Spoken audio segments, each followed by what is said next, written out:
The very next day, in a snowbound house, my granddaughter set down the truth Paula never feared. I was counting out singles onto Paula's kitchen island, right there next to the wooden bowl where she kept the lemons she never used, when she said it loud enough for the whole room to hear. Well, if a grown woman needs to come to me for milk money, maybe she ought to say thank you like she means it. I had $31 in my hand, folded soft from my pocket, and I laid each bill down flat the way you'd lay a hand over someone's eyes when the news is bad. My granddaughter Ivy was 14 then, folded into the window seat with a paperback she wasn't reading, and she didn't look up when Paula said it. She only turned one page. But I saw her thumb press down hard on the corner of that page and hold it there, the way you'd hold a door shut against a wind. And I understood, even then, that the quietest person in that room was keeping the most careful count of all. People who met Paula at church or at the Harris Teeter deli counter thought she was somebody.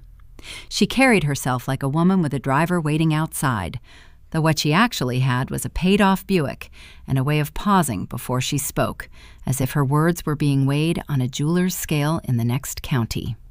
She would tell you she'd built the family up from nothing, and she'd say it in front of the very people who'd done the building and dare them, with her chin, to disagree.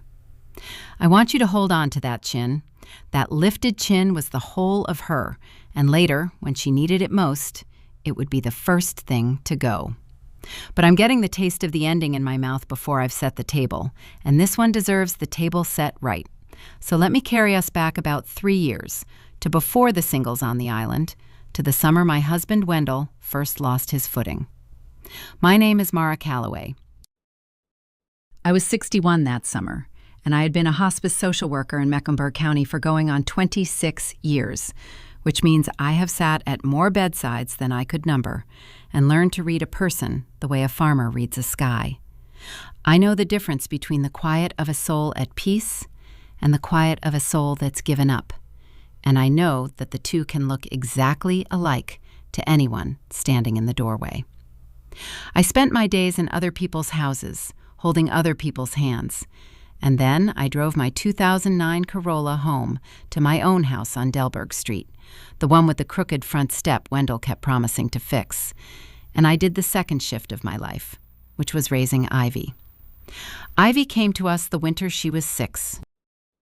My daughter, her mother, is a story with its own bruises, and I'll only say that addiction is a thief that steals the person before it steals the years, and that I loved my girl and could not save her, and that some griefs you carry the way you carry your own spine. You don't set it down, you just learn to stand with the weight. So Ivy came to Delberg Street with a garbage bag of clothes and a stuffed otter named Pancake, and I became a grandmother and a mother in the same breath, at 53, which is not the retirement anybody pictures. Wendell was already 64 then. He'd worked 31 years as a lineman for Duke Energy, up in the buckets in the ice storms, and his knees and his hearing paid the bill for all of it. Wendell was a gentleman. I want that on the record before I tell you the rest, because the rest is going to make him look like a coward. And he wasn't one. He was a good man who had one person on this earth he could never learn to stand up to, and that person was the woman who raised him. Paula was widowed young, and she raised Wendell alone, and she never once let him forget the size of that sacrifice. She kept the receipt for it his whole life and presented it whenever the interest came due. He loved her the way you love a weather system, with respect, with dread, and with the certainty that you cannot argue with it. Here is the thing about my life that nobody in that family knew. And I mean nobody, not even Wendell in any way that reached the front of his mind. I owned a title company. Let me say it plain, the way you'd want it said if you were folding laundry and only half listening. A title company is the outfit that checks, before you buy a house, that the person selling it actually owns it, that there's no old debt hiding under it, no forgotten sister with a claim, no lien from a roofer who never got paid in 1998. Nothing in Mecklenburg County changes hands. Not a bungalow, not a strip mall, not a church parking lot, without a title company signing off that the deed is clean. And in a good stretch of the southern part of this county, for 19 years, that company was mine. Callaway and Reese Title, though Reese retired to Boone in 2016, and I just never took his name off the door. I built it after the mill closed and my first marriage ended. Built it out of a rented desk and a fax machine and a stubbornness I inherited from a grandmother who plowed with a mule. I kept it quiet because quiet was how I liked my money, and because a woman who runs the county's deeds and also empties bedpans for the dying makes people uneasy, and I'd rather be underestimated than uneasy company. So I knew where every deed in that part of the county lived, including, as it would turn out, the one that mattered most. The summer Wendell lost his footing, it started small, the way the important things do. He'd been forgetting words. Then he forgot the name of the street we'd lived on before Delberg. Then, one Sunday, he got turned around driving home from the very church he'd attended for 40 years, and I got a call from a gas station on Highway 51, Wendell on the line saying, mild as milk, "Mara, I think I've gone the wrong way somewhere." The neurologist at Novant took 4 months and a lot of imaging to give it the name, but I knew the shape of it before they did. Early Alzheimer's, moving at its own unhurried, merciless pace. And here is where Paula stepped fully into the center of the story, because a man losing his mind is a vulnerability, and Paula had a genius for other people's vulnerabilities, the way some folks have a genius for numbers. She moved herself in. Not all the way, not with a suitcase, but she started coming every day to help, and her help had a texture to it, a grain that ran the wrong way against the skin. She rearranged my kitchen so I couldn't find the colander. She corrected me in front of Ivy. She told the hospice agency I worked for, called them on the phone, unasked, that she was concerned Mara's job might be too much given the situation at home, which nearly cost me the flexibility I needed, and which I only untangled with 2 careful conversations and a lot of swallowed pride. And she got her hooks, somehow, into the money. I never fully reconstructed how it happened, though I've turned it over enough nights to wear it smooth. Wendell's pension and his Social Security went to a joint account, and in the fog of that first frightening year, with lawyers talking about powers of attorney and Paula in every conversation just helping me understand it, sweetheart, she maneuvered herself onto the account as a signer. She framed it as protection. What if something happens to you too, Mara? Who takes care of my son then? And I, distracted, exhausted, driving between a dying stranger in Matthews at 2 p.m. and my own declining husband at 6, I let it slide by. That is the honest confession at the heart of this. I let it slide by. And once Paula had her name on that account, she had her hand on the tap. I kept my own money, mind you. Callaway and Reese was mine, separate, in accounts she never knew existed. But I made a decision that summer that I have examined 100 times, and I'd make it again, and it's the decision that this whole story turns on. I decided that the household, the groceries, the light bill, Ivy's needs, should run on Wendell's money and Paula's mercy, and that I would keep my company money walled off, because I had watched, at too many bedsides, families gut each other over accounts, and I knew that the day was coming when Wendell would need care that cost more than a lineman's pension ever imagined, and I was not going to be a woman with nothing when that day arrived. So I lived, on purpose, as if I were poor. I let Paula believe she held the strings. You already know the price of that choice because it's where we started. It meant that when the grocery money ran low, I went to Paula. I want to walk you through the erosion slowly because it didn't happen in one insult. Cruelty that lands all at once, you can name and reject. It's the cruelty that comes in daily as weather that gets into the walls. The first time was almost nothing. October, the first year. I needed $40 for Ivy's field trip to the Sheila Museum up in Gastonia, and the household account was thin because Paula had handled a plumbing bill without telling me, and I asked her, standing in that same kitchen, if she could cover it. She looked at me over her reading glasses. She wore these gold-rimmed half-moons she bought at an estate sale and treated like a coronet. And she said, "Of course, just so I have it written down." And she took out a spiral notebook, one of those marbled composition books school children use, and she wrote the date and the amount and the word Mara. Wrote it like a debt, like a ledger. $40 for a 14-year-old to see rocks and a stuffed bear in a diorama entered into the record. Ivy saw the notebook. Ivy, who was 11 then, saw her grandmother's name written down like an account owed. She didn't say anything. She was a watching child, always had been. But that night she asked me, "Nana, do we owe Grandma Paula money?" And I said, "No, baby, that's just how she keeps track." And Ivy said, "It looked like owing," and went back to her cereal. She had a way of setting a true thing down on the table and then leaving the room, and you'd find it there hours later, still true.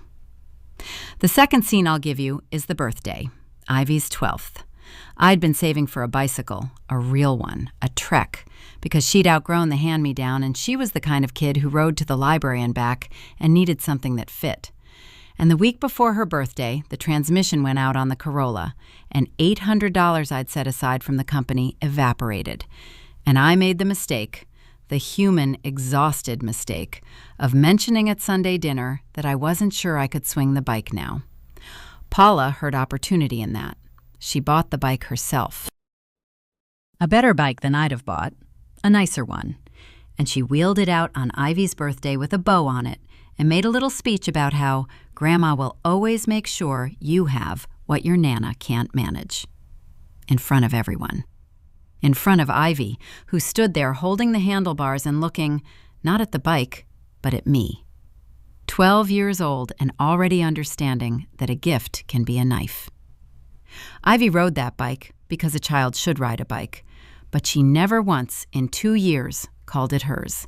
She called it the bike Grandma bought, distancing herself from it, filing it, the way you'd label a piece of evidence. The third scene is the one I'm least proud of, because it's the one where I nearly broke. It was Wendell's bad winter, the second year, when he stopped knowing what day it was and started, sometimes, not fully knowing me. Paula had taken to speaking about me in the third person while I was in the room, a thing she did when she wanted to remind everyone of the hierarchy. Wendell doesn't need to be agitated. Mara can be so intense with him. I was not intense with him. I was patient with him, the way 26 years of dying strangers had made me patient. And she knew it, and that's precisely why she said the opposite, to take the one thing I was unquestionably good at and make me doubt it. And that night, after she left, I stood at the kitchen sink for a long time with the water running over my hands, and I thought about all the ways I knew how to end her.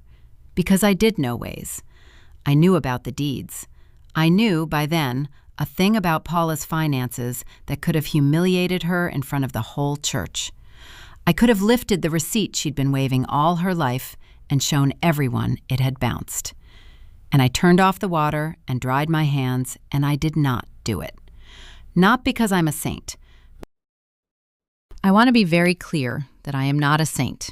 I have a temper that could strip paint and a memory for slights that would embarrass a mule. I didn't do it because Ivy was upstairs and because a girl who has already watched her mother be swallowed by chaos needs, more than she needs a bicycle or a bedroom or anything else, to watch one adult in her life refuse to become the thing that's hurting her. I decided that Ivy was going to learn from me what a spine looks like when it stays straight without turning into a club. That was the promise I made at that sink, and it cost me more than any single thing I've ever kept, and I'm going to tell you at the end what it cost, because the brief of my own conscience requires it. Now to the offense itself, the one I keep returning to. The singles on the island. It was February of the third year, and it was the worst February Mecklenburg had seen in a decade, and Wendell was mostly gone from himself by then. We'd had ice, then a warm week, then the forecast turned, and everyone in 3 counties was talking about the storm coming Friday. That Wednesday, the household account had run dry because Paula had, again, moved money without a word. This time she'd prepaid for a memorial arrangement for herself at the funeral home on Wilkinson, $600, so that no one would have to scramble, a purchase so purely about her that I almost admired the artistry of it. And Ivy needed lunch money, and we needed milk and bread and the things you buy before a storm, and I had my company money, but the whole architecture of my life depended on Paula not knowing I had it. So I did the thing I'd trained myself to do. I drove to Paula's house on Sardis Road, with Ivy in the passenger seat because it was a teacher workday and I wasn't leaving her home with Wendell in the state he was in. And I asked my mother-in-law for grocery money. And Paula, who had an audience of exactly one grandchild and could not resist an audience, took her time. She made me stand there. She asked me how much I thought I needed, as if the number were a matter of my character. She counted out the bills herself and then had me count them back to her. And when I had them in my hand, the $31, she delivered the line that lives in me still. Well, if a grown woman needs to come to me for milk money, maybe she ought to say thank you like she means it. I said thank you. I said it clearly, and I meant a great many things by it, none of them gratitude. And I laid the bills back down on the island. I don't fully know why, except that I could not carry money handed to me like that. And I said, you know what? Keep it. I'll manage. And I took Ivy's hand, which I had not done since she was small, and we walked out to the Corolla, and Ivy got in and buckled her seatbelt and looked straight ahead through the windshield and said, in a voice I'd never heard from her, flat and old, she's not going to get away with that forever. I told her, baby, some people you don't beat, you just outlast. And Ivy said, or you wait until you have the one thing they can't argue with. And she was 14. And I thought she was talking about growing up. I did not know she was talking about paper. Here is what I didn't understand about my own granddaughter until it was nearly too late to appreciate it in real time. Ivy had been coming to my office. For 2 years, on the afternoons I couldn't get her from school, my paralegal Dolores, who is also, and this matters, the best friend I have on this earth, a black woman from Chirac who came up to Charlotte in the 80s and has forgotten more about property law than most attorneys ever learn. Dolores had been letting Ivy sit in the corner of the office and do her homework. And Ivy, being Ivy, a watching child, had been learning what the office did. She learned what a deed was. She learned what a lien was. She learned, from Dolores, the plain English version of everything, because Dolores has never in her life used a $10 word when a nickel one would do. And Ivy had learned, most of all, the single fact that would matter. She'd learned what I owned. Because here is the hidden card, and I'll set it down as plainly as Dolores would. The house on Sardis Road, Paula's house, the house of the gold half-moon glasses and the composition book ledger and the marble island where she counted out my humiliation, was not Paula's house. It was mine. Wendell and I had bought it in 2011 when Paula's own place got foreclosed on after her second husband died and left her nothing but debt she'd hidden even from Wendell. We bought it to save her from being on the street, and we let her live in it, and because I ran the title company myself, I did the closing myself, and the deed was recorded in my name alone. Mara Calloway, sole owner, no joint tenancy, no survivorship with Wendell even, because at the time I was protecting the asset from a lawsuit a disgruntled seller had filed against the company, and my attorney advised keeping the deed clean of Wendell's name for 2 years. And then the fog of Wendell's illness came, and the years piled up, and Paula lived in my house and called it hers, and built her whole tower of contempt on a foundation that had my name recorded under it at the Register of Deeds, in ink, since October of 2011. Paula thought she held the strings because she held Wendell's checkbook. She never once imagined that the woman she was making beg for milk money was the woman who owned the roof over her head. I had never used it. I want you to understand that. I had held that deed like a person holds a stone they've decided not to throw.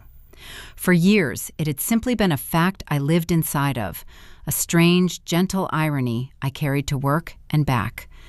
She lives in my house and treats me like a debtor. I could have played that card any Sunday of any year.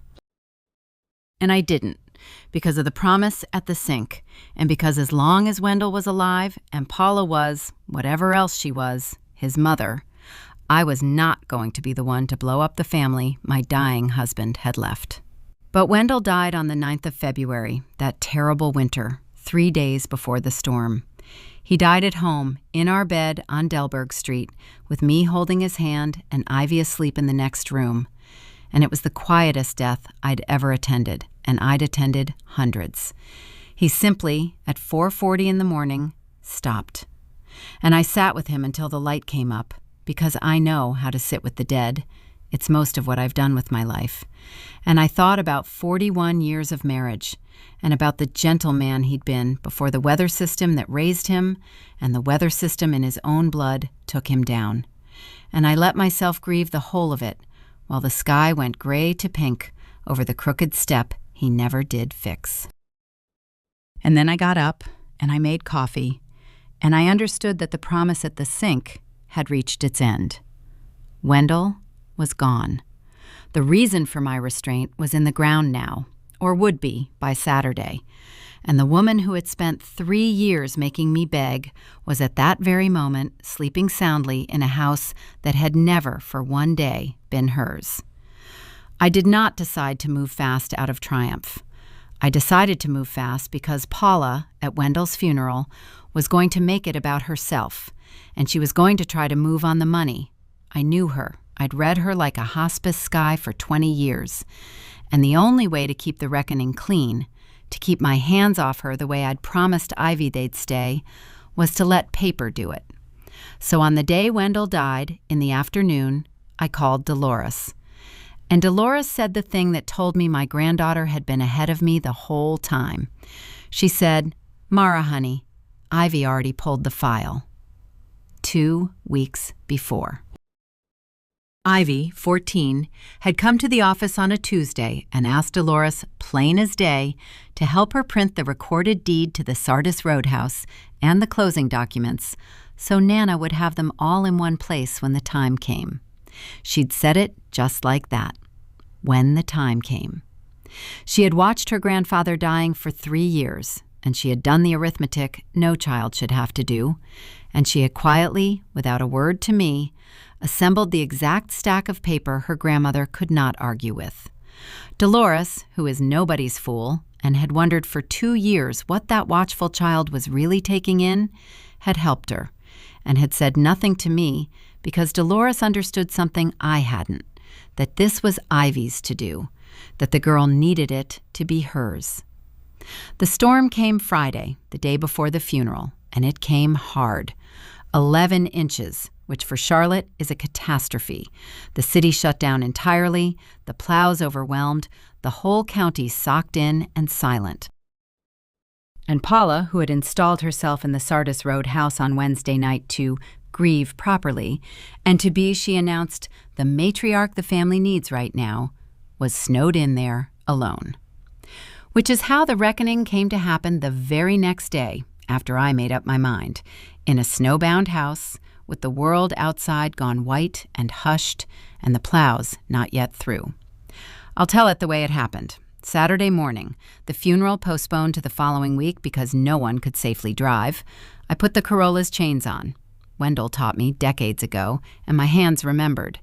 And I drove Ivy the 4 white, silent miles to Sardis Road at a crawl, the snow squeaking under the tires, the whole world muffled, the way a house goes muffled when someone in it has finally stopped breathing. I hadn't planned to bring Ivy. She'd put on her coat and stood by the door and said, "I'm coming." And there are moments you recognize as belonging to a child's own becoming, and you don't take them away from her. I also brought Dolores, who lives 2 streets over from Sardis, and walked the last stretch in boots. and who is not just my friend, but a licensed process server, because in this county, your title paralegal wears a lot of hats. And I brought the papers. Divorce papers I did not need anymore. Wendell was dead. But I want to be honest about the shape of what I'd built, because the truth is, I had drawn up divorce papers weeks before he died, in the last clear month, at his own request. That is the thing I've never told anyone until now. Wendell, in a lucid window that November, had understood what his mother was doing to me. He'd taken my hand and he'd said, "Mara, she's making you into something small. When I'm gone, she'll try to take the house. Fix it so she can't." And so the papers I carried into that snowbound house on Sardis Road were not a weapon of divorce anymore. They were the recorded deed and the letter and the notice. The notice giving Paula 30 days to vacate a house she had never owned, drafted by Dolores, requested by a dying man, and carried to the door by his granddaughter. Paula opened the door in a housecoat, no gold half-moon glasses, her hair not done. And for one moment I saw the woman underneath the matriarch, old and frightened by the snow, and alone in a house that creaked. Then she saw the three of us on the step, and the chin came up, and the mask went back on. "Well," she said, "come to check on the grieving mother. I suppose you want coffee. There's not much milk. Someone would have to have brought it." And Ivy stepped forward, not me. Ivy, in her puffy coat with the snow melting on her shoulders, held out the folder. "Grandma Paula," she said in that flat old voice, "these are for you. Dolores is going to hand them to you officially because that's how it has to be done, but I wanted you to take them from me first." Paula did not take the folder. She looked at me. "What is this, Mara? On the day we're burying my son? You'd do this today?" I said, "I'm not doing anything, Paula. I've been not doing this for 3 years." Dolores, calm as a churchyard, stated her name and her role and served the papers, setting them on the marble island, the very same island when Paula wouldn't put out her hand. And then there was the sound of Paula opening the folder, the shuffle of the pages, and I watched the thing happen that I had waited 3 years to see, though it did not look the way vengeance is supposed to look in the stories. She read the deed first. I watched her eyes go down the page to the name, Mara Calloway, sole owner, and then to the recording date, October 2011. And then I think she read it again because her lips moved. And the bluster, the whole architecture of the matriarch, the receipt she'd been presenting her entire life, did not collapse dramatically. It leaked. That's the truest word I have. It leaked out of her slowly, the way air leaves a tire you didn't know was punctured until the car starts pulling. Her chin came down, not thrown down, lowered, degree by degree, as the pages told her what her whole tower had been built on. And her hand went up to her collarbone, to the base of her throat, and it stayed there, and I recognized it, because I'd seen it before at 100 bad news bedsides. It's the gesture of a person trying to hold their own breath in. She said, "This isn't right. Wendell would never." "Wendell asked me to," I said, "in November, when he still knew who you were. He asked me to make sure you couldn't take the house from Ivy and me. This was his wish, Paula, the last clear one he had." And that was the blow that landed. Not the deed. The deed was only paper. It was learning that the son she'd spent his whole life reminding of his debt to her had, at the very end, chosen us over her. That in his last lucid hour he'd reached for my hand and not hers. She sat down on the stool at the island, heavily, all at once, the way the elderly sit when their legs decide before they do. And she put both hands flat on the cold marble where she'd counted my humiliation onto the surface a year before. And she made no sound at all, no wet eyes, no raised voice, nothing to push against. She just got very small. The chin was gone. The matriarch was gone. There was only an old widow in a housecoat, in a house she now understood had never been hers, being told by a 14-year-old what came next. "You have 30 days," Ivy said, and her flat voice cracked just slightly on the words, because she is not a hard child. She was never a hard child. She was a wounded child who had made herself careful. "Nama's not putting you out in the snow. You have until March 11th. That's fair. That's more than fair." Paula looked at Ivy for a long moment, and then she said the only true thing I ever heard come out of her mouth. She said, "You've been watching me this whole time." Not angry, almost wondering. And Ivy said, "Yes, ma'am. Somebody had to keep the count." There was no shouting, there was no scene, no thrown crockery, no drama for the neighbors, who couldn't have driven over through the snow anyway. There was a snowbound kitchen and a served folder, and 3 generations of women, 1 dead certainty, 1 broken old fortress, 1 girl who'd grown a spine, watching her grandmother refuse to swing. And the only sound was the furnace kicking on and the small tick of snow sliding off the eave outside the window seat where Ivy used to fold herself up with a book she wasn't reading. We drove home. The chains sang on the white road. Ivy was quiet the whole way, and then, about a mile out, she said, "Did I do it wrong?"